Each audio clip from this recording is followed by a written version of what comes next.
ago, she'd had at least a nodding acquaintance with most of the inhabitants, including the dead ones.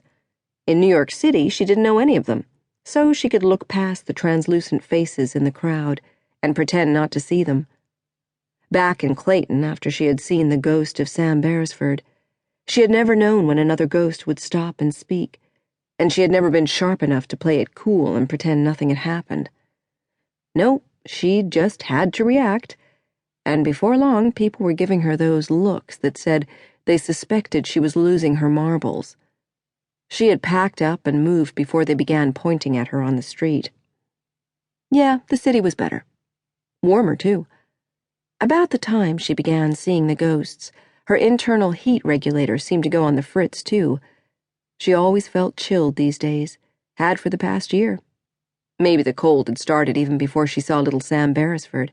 She couldn't remember, because who paid attention to things like that? It wasn't exactly something anyone would mark on their calendars. August 29th. Felt cold. Yeah, sure. Sweeney didn't know what had brought the ghosts to mind this bright September morning, but they were the first things she thought of when she woke. That and the cold, which seemed worse. She got out of bed, hurriedly changed her pajamas for sweats, and went into the kitchen to get that first cup of coffee, thanking God for automatic timers as she went.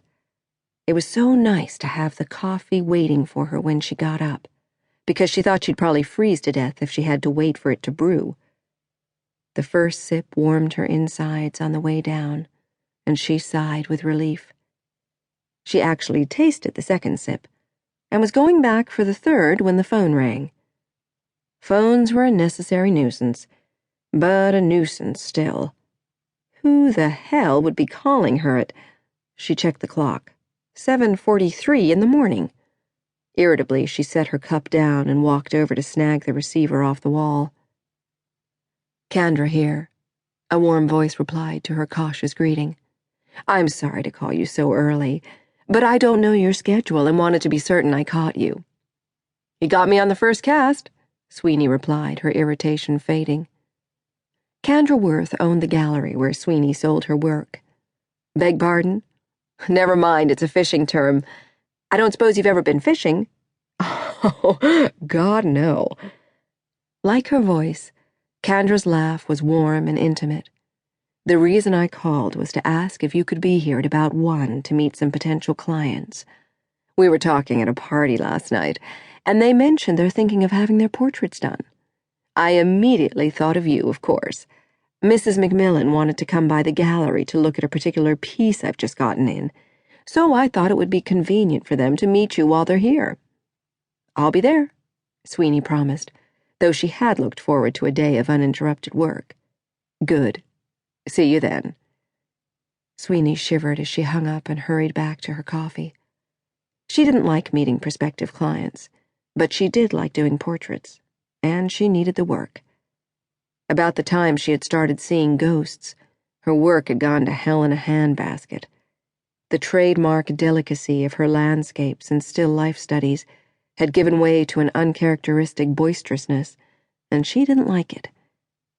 Her colors had always been transparent, as if they were watercolors instead of oils. But now, no matter how hard she tried, she found herself gravitating toward deep, passionate, unrealistic shades. She hadn't carried anything to Kendra's gallery in months, and though her old pieces were still selling, there couldn't be many left. She owed it to Kendra to take the job, if the couple liked her work. Sweeney was aware that she was not now and probably would never be a hot commodity, because her art was considered too traditional, but nevertheless Kendra had always steered her way those customers who preferred the traditional approach, thereby providing Sweeney with a fairly steady, moderately lucrative income.